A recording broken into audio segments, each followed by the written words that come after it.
It was the first morning of our stay at the inn. I woke up staring at an unfamiliar ceiling. Not that I could wake up because I didn't actually need sleep. I woke Fran up and helped her change since he was always groggy in the morning. I cleaned her body with cleansing magic and washed her face with some conjured water. Fran's hair was cut short with the sides slightly long, and her cowlicks stuck out in all directions this morning. So I made sure to straighten her hair out with some water. Good morning. Did you get a good night's sleep? Perfect. He went to the cafeteria for breakfast. Here's your breakfast platter. Breakfast was served on a wooden plate.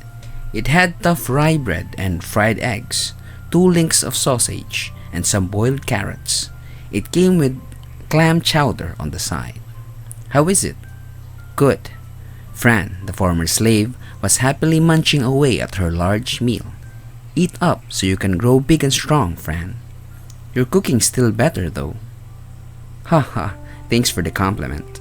It's true, I want to eat your cooking again. It was all thanks to maxing out my cooking skill. Ironically, the greatest chef in the city of Alessa was a talking sword. I even had a title of Master Chef to prove it. But even without my cooking skill, I'd still be better than Fran at cooking since I had retained memories of my past life. In any case, no matter how high my cooking level was, I couldn't cook anything that didn't exist in this world. I was going to need to do large amounts of meal preparation and storage since Fran liked my food so much. I'll make you lunch since we're going out today. Can't wait. Let's go. Let's go take on some quests then. Sure.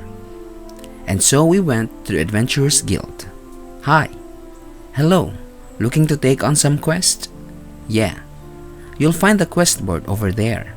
G-rank adventurers can only take on F and G-rank quests. They're the leftmost part of the board. We began by browsing through the G-rank quests.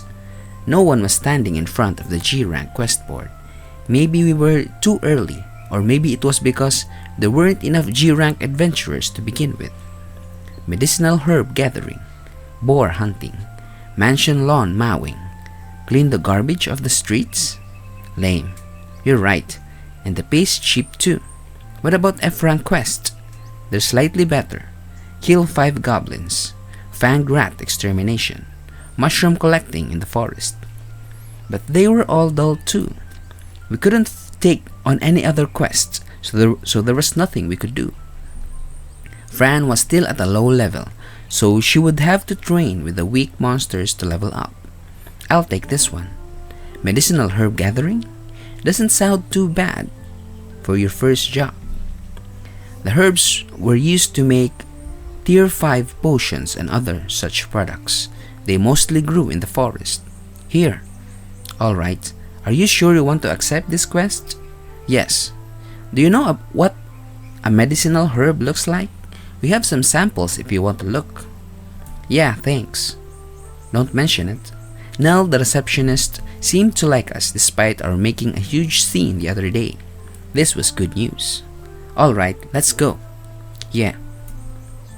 We showed our guild card at the gates, and the gatekeeper let us pass through. He seemed to remember who Fran was though, and was thoroughly surprised when he saw she was an adventurer. Where to? That way. Why? Just a feeling. Good answer. The quest didn't have a due date, so we could take our time. Let's pick up the ones that aren't healing herbs too. We'll be able to turn those quests in as well once we get back. You're so smart, teacher. Ha, thanks. Keep going. You're a genius. We strolled through the forest in a relaxed mood. We'd already gathered up the healing herbs we needed for the quest, and we had collected other herbs, mushrooms, and berries along the way too. We were able to tell which of the plants had any use thanks to the harvesting, herbology, and cooking skills. Even danger sense had an effect when we got close to poisonous plants. As a result, we knew how to use each plant even if it happened to be poisonous. The pocket dimension allow us to bring whatever we wanted with us, so anything that caught our fancy went right in. Teacher. Yeah? Suddenly, Fran stopped in her tracks. I wasn't surprised because I could feel what she was feeling. Goblins? And there are more than 10 of them. Yeah, that's a lot of goblins. Fran had already gripped my handle and went into full alert. I didn't stop her. Going up against a pack of goblins would make for perfect experience. Not that I could recommend it to a normal adventurer. Are they ganging up on adventurers? Over there. 3 adventurers against 13 goblins. Even high-ranked goblins are mixed in there. There was a goblin soldier, thief, and archer among the goblin pack. On the flip side, the adventurers were just starting out. Anyone could tell going by their cheap armor and weaponry, even their pale faces as the goblins closed in on them. A fighter and an archer, and a mage. That's good team composition, but it won't do much good with this many enemies surrounding them. They'd all taken damage already too. The mage in particular was in a critical state. I'm helping them. Alright, we'll break them up with magic and come move in. We both began casting our spells. I cast Stone Bullet, which shot out little pebbles that didn't usually do too much damage, but if I charged it, each individual pebble could be made 5 times stronger. It didn't take too much for the damage to add up, and against a stationary target, it was enough to punch holes through them. I could only do this because I had the mage skill. It didn't transfer over to Fran, so she had to make do with the normal version of the spell. We could have raised all of them with a single fire spell, but I was worried about the possibility of forest fire and decided against it. Stone Arrow, Stone Bullet. We targeted the goblin thief together. Fran's single projectile along with my 5 made for 6 consecutive shots into his body. Fran is now level 4. That was enough to level her up. As weak as the goblin was, it was still a high rank one. Our ambush confused both parties, and they all looked around to see what was going on. Fran used this opening to move in on the goblins. 7 left. She cut 2 of them down as she passed by and slid through the adventurers in the goblin pack. I was on duty too. I had taken care of the ranged annoyance that was the goblin archer with a well-aimed stone arrow. What's a little girl doing here? She's strong. The adventurers were astonished. Some of the goblins had regained their footing and charged ahead, following the goblin soldier's lead. I see. They're smart enough to identify the most dangerous threat and decided to take her down first. Good thinking for a bunch of goblins. Too bad, it's not gonna work. Stone Bullet. I was casting my spells throughout the battle. It was easy since I didn't need to catch my breath for incantations. Stone Bullet shot out in a near instant, with the 2 goblins on the right taking the hail head on. They coughed up blood and soon died. Meanwhile, the 2 on the left were no match for Fran. Too slow. She used double slash to take them down, the last 2 in a flash. The adventurers just stood there, dumbstruck. The tide of the battle had turned in their favor in under 20 seconds.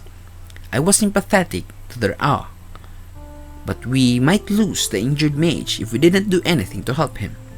Let's put those healing spells to good use. His health was terribly low when I looked at his stats. Fortunately, it didn't look like he had any missing limbs or negative status effects. Just use a normal heal on him. Healing Light, Circle Heal. Circle Heal was a level 7 area of effect healing spell. The other 2 adventurers were hurt too, so Fran must have wanted to heal their wounds while she was at it. What a nice girl she was. This little girl can use Circle Heal? Wah, but that's an intermediate spell. The eyes of the fighter and the archer bulged in surprise. And is that an enchanted sword? Oh, they noticed me. Well, I did look more elegant than your run-of-the-mill factory sword, so it was hard not to be noticed, really. What's a talking sword to do? Never mind. Eustace, are you okay? Are you still with us? Huh? I'm fully healed? The injured mage seemed fine now too. If you ask Fran any weird questions or try to use her, I thought to myself, I'm going to be very upset, understand? You okay? Yeah, you saved us. Thank you. Come on, you too. Thanks.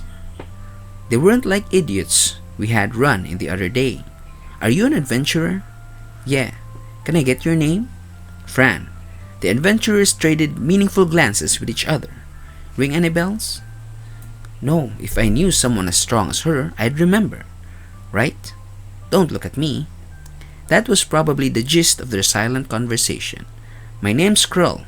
This is Lily, and this is Eustace.